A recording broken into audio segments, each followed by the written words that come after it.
Good day everyone. Now is the chapter 14, e-business and e-commerce flowchart.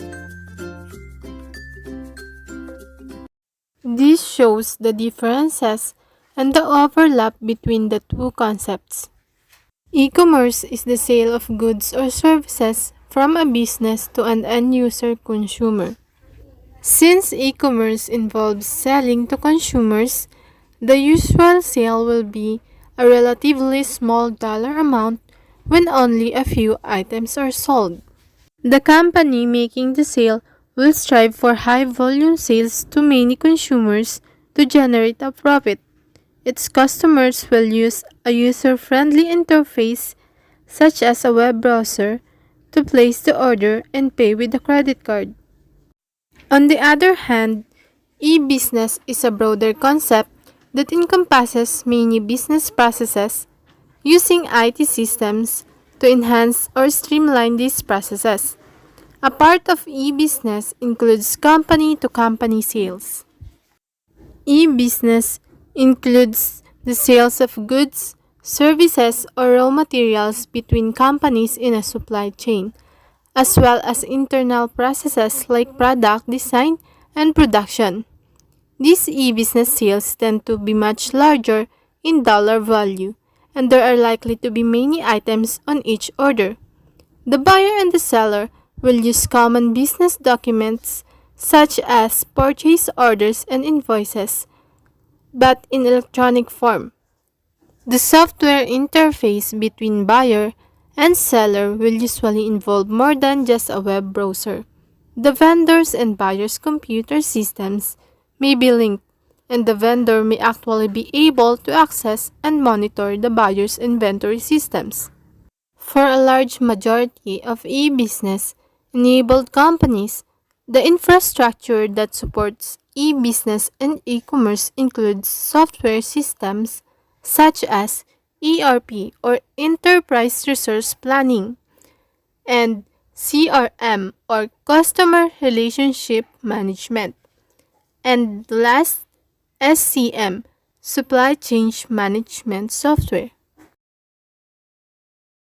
Now, the most common method of conducting e-commerce and e-business is to use the internet to electronically exchange data. Internet is the global computer network or information superhighway. The term internet comes from the concept of interconnected networks. The internet serves as the backbone for the World Wide Web. Under the internet is its basic foundation and its physical structure and standards. First, let's discuss the basic foundation of internet.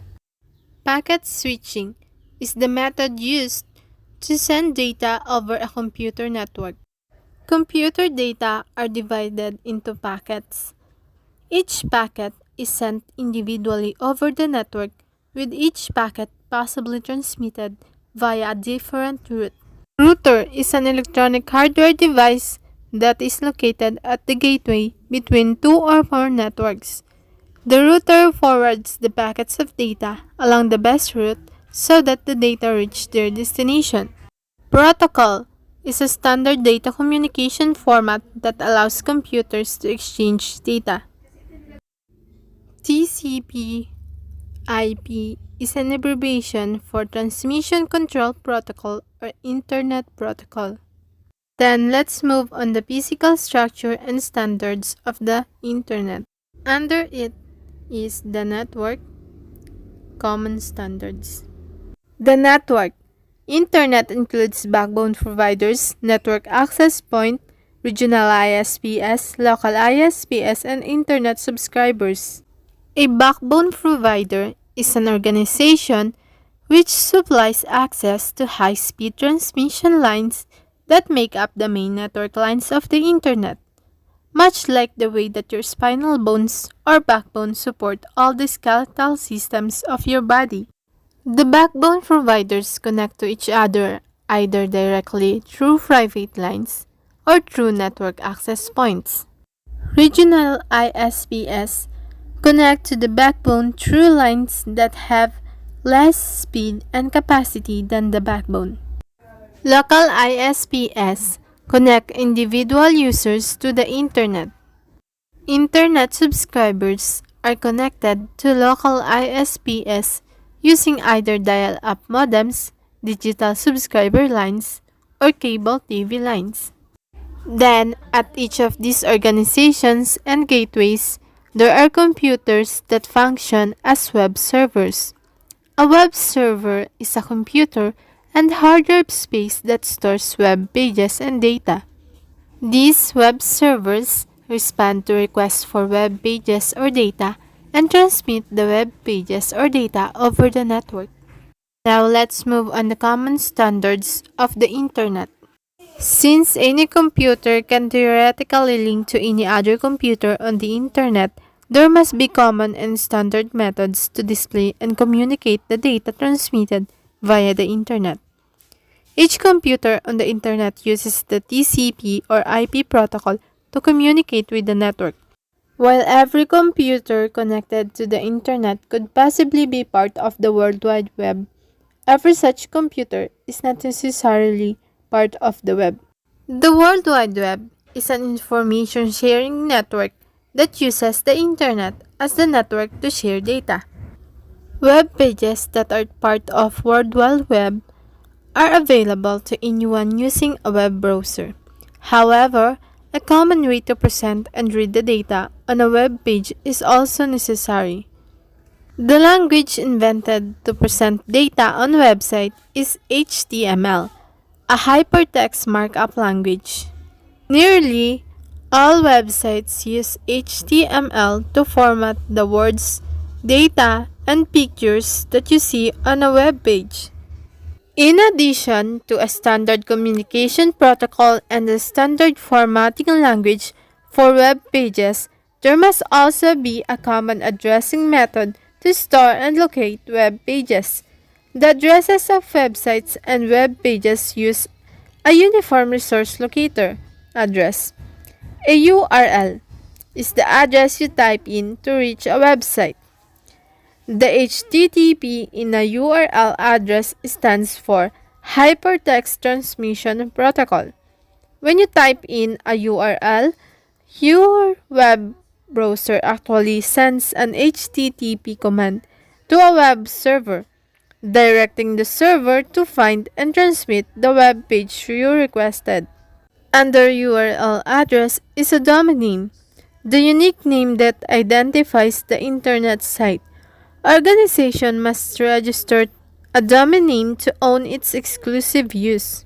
Domains have suffix that indicates the type of organization owning the rights to that domain name. And last, the standard form of encryption embedded in e-commerce sites and in web browser software is Secure Sockets Layering (SSL), an encryption system in which the web server and the user's browser exchange data in encrypted form. Now follows the privacy expectations in e-commerce. Under it is the partial list of personal information to be protected, and then 10 privacy practices. Partial list of personal information to be protected. First, name, address, social security number, and other government ID numbers. Employment history, personal or family health conditions, personal or family financial information, history of purchase or other transactions, and credit records. 10 privacy practices. First is management. The organization should assign a specific person or persons the responsibility of privacy practices for the organization. That responsible person should ensure that the organization has defined and documented its privacy practices. That person should also ensure that privacy practices have been communicated to both employees and customers. Management will also include the responsibility to ensure that privacy practices are followed by employees. Notice, the organization should have policies and practices to maintain privacy of customer data. Notice implies that the company provides the privacy practices to customers in some form. At that time that data is to be collected, a notice should be available to the customer that describes the privacy policies and practices. Many e-commerce organizations accomplish this by providing a link on their website to privacy policies. Notice should include information regarding the purpose of collecting the information and how that information will be used. Choice and consent.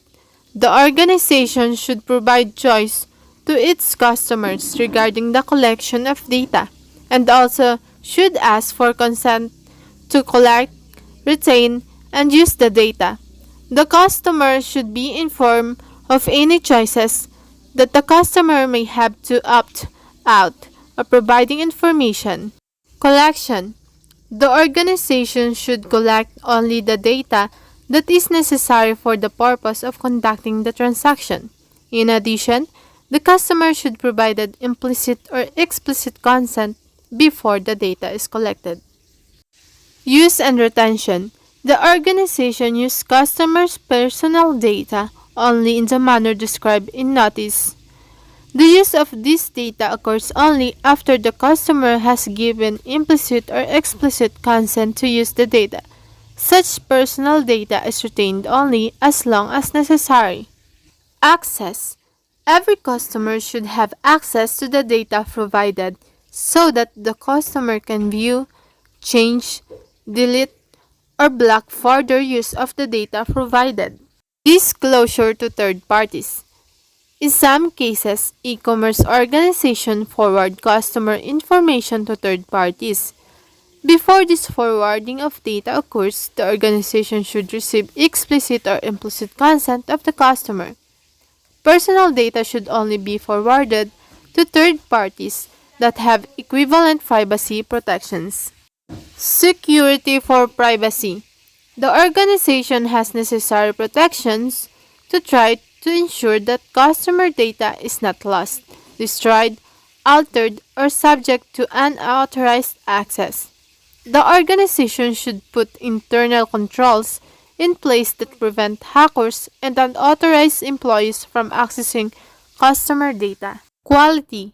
The organization should institute procedure to ensure that all customer data collected retains quality. Data quality means that the data remains accurate, complete, current, relevant, and reliable. Monitoring and enforcement. The organization should continually monitor to ensure that its privacy practices are followed. The organization should have procedures to address privacy-related inquiries or disputes. E-business enablement. Under e-business enablement is the supply chain, the three levels of network platforms, and the tools for e-business enablement. Supply chain is the set of linked processes that take place from the acquisition and delivery of raw materials through the manufacturing, distribution, wholesale, and delivery of the product to the customer. The supply chain includes vendors, manufacturing facilities, logistic providers, internal distribution centers such as warehouses, distributors, and wholesalers, and any other entities that are involved, up to the final customer. The three levels of network platforms: intranets, extranets, and the Internet. Intranet is a private network accessible only to the employees of a company. The intranet uses the same common standards and protocols of the Internet. An intranet uses TCP or IP protocol and the same type of HTML web pages as the Internet. However, the computer servers of the intranet are accessible only from internal computers within the company. The purposes of an intranet are to distribute data or information to employees, to make shared data or files available, and to manage projects within the company. An extranet is similar to an intranet, except that it offers access to selected outsiders, which is the buyers, suppliers, distributors, or wholesalers in the supply chain. Extranets are the networks that allow business partners to exchange information through limited access to company servers and data. The external parties have access only to the data necessary to conduct supply chain exchanges with the company. Internet is the global computer network or information superhighway. Then, the tools to enable e-business includes XML and XBRL. XML, short for Extensible Markup Language, is designed specifically for web documents. Using XML, designers create customized tags for data that enable the definition, transmission, validation, and interpretation of data between applications and between organizations. XML is a rich language that facilitates the exchange of data between organizations via web pages.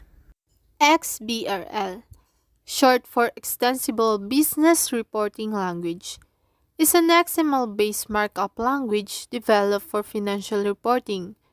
XBRL provides a standard-based method to prepare, publish, reliably extract, and automatically exchange financial statements.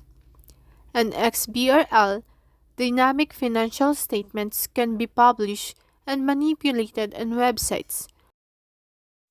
Good day, everyone. Our chosen topic in Chapter 14 is the Walmart INC Great Choice of Internet-Based Protocol for Data Exchange, ADIINT AS2.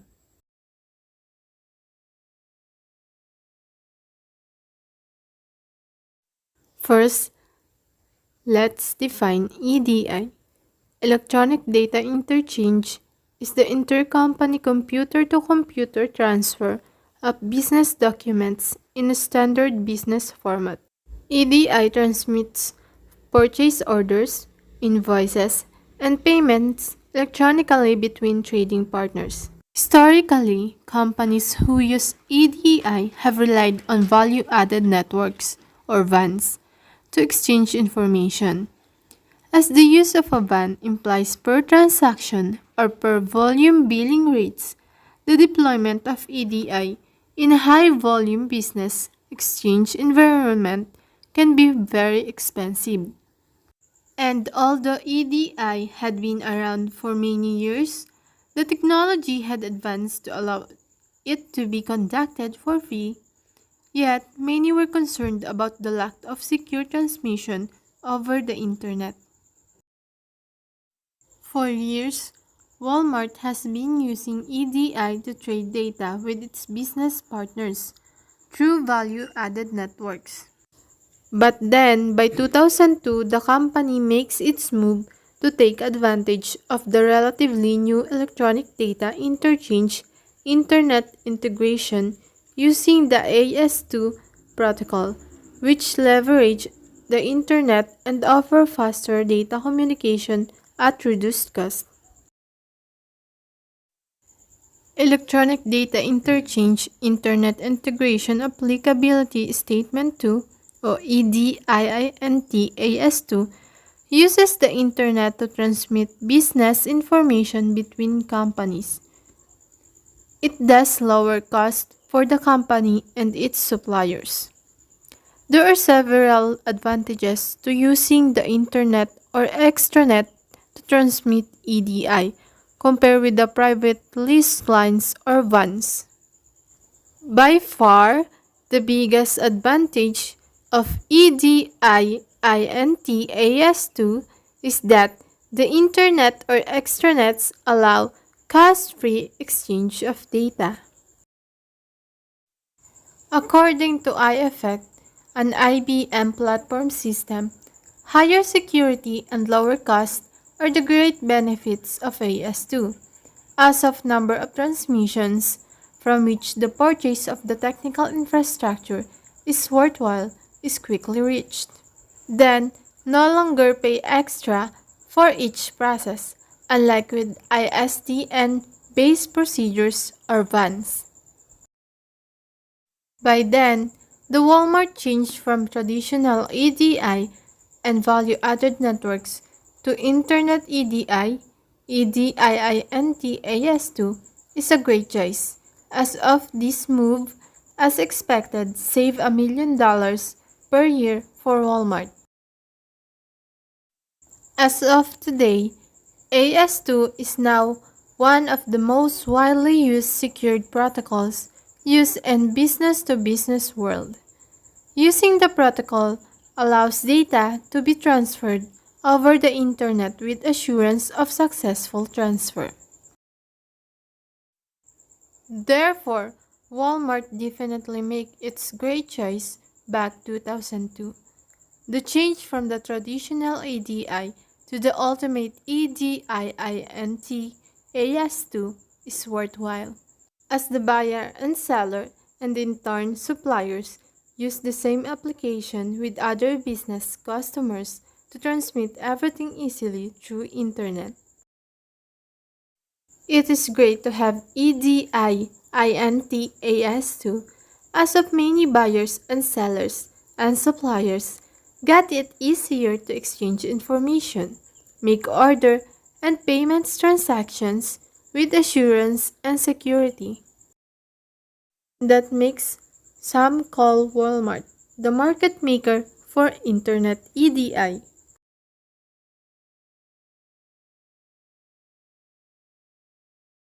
Good day. Now these are the key terms in Chapter 14 and their definition. B2B, the common term for business-to-business electronic sales. B2C, the common term for business-to-consumer e-commerce. Backbone is the main trunk line of the internet. It has extremely high capacity and high-speed network lines. Backbone provider is an organization which supplies access to high-speed transmission lines that make up the main network lines of the internet. Bricks and mortar, companies that work from purely traditional stores. Bricks and clicks, alternative call for the combination on bricks and mortar and the clicks and mortar. Clicks and mortar, the combined form when the two businesses merged. Domain name, the unique name that identifies the internet site. E-business is the use of electronic means to enhance business processes. It encompasses all forms of online electronic trading, consumer-based e-commerce, and business-to-business electronic trading, and process integration as well as the internal use of IT and related technologies for process integration inside organizations. E-commerce is electronically enabled transactions between a business and its customers. E-commerce is the sale of goods or services from a business to an end-user consumer. E-tailers, in the evolution of e-commerce, businesses that were purely web-based. Extranet are the networks that allow business partners to exchange information through limited access to company servers and data. HTML, Hypertext Markup Language, is the language invented to present data on websites. Internet is the global computer network or information superhighway. The term Internet comes from the concept of interconnected networks. Internet ADI uses the Internet to transmit business information between companies. It is also referred as EDIINT. Intranet is a private network accessible only to the employees of a company. The intranet uses the same common standards and protocols of the internet. Local ISP connect individual users to the internet. Packet switching is the method used to send data over a computer network. Protocol is a standard data communication format that allows computers to exchange data. Regional ISP connect to the backbone through lines that have less speed and capacity than the backbone. Router is an electronic hardware device that is located at the gateway between two or more networks. The router forwards the packets of data along the best route so that the data reach their destination. Secure Sockets Layering, an encryption system in which the web server and the user's browser exchange data in encrypted form. Supply chain is the set of linked processes that take place from the acquisition and delivery of raw materials through the manufacturing, distribution, wholesale, and delivery of the product to the customer. TCP or IP is an abbreviation for Transmission Control Protocol/Internet Protocol. URL, Uniform Resource Locator, is the address you type in to reach a website. Web server is a computer and hard drive space that stores web pages and data. These web servers respond to requests for web pages or data and transmit the web pages or data over the network. XML, short for Extensible Markup Language, is designed specifically for web documents. It is a rich language that facilitates the exchange of data between organizations via web pages. XBRL, short for Extensible Business Reporting Language, is an XML-based markup language developed for financial reporting. It provides a standards-based method to prepare, publish, reliably extract, and automatically exchange financial statements.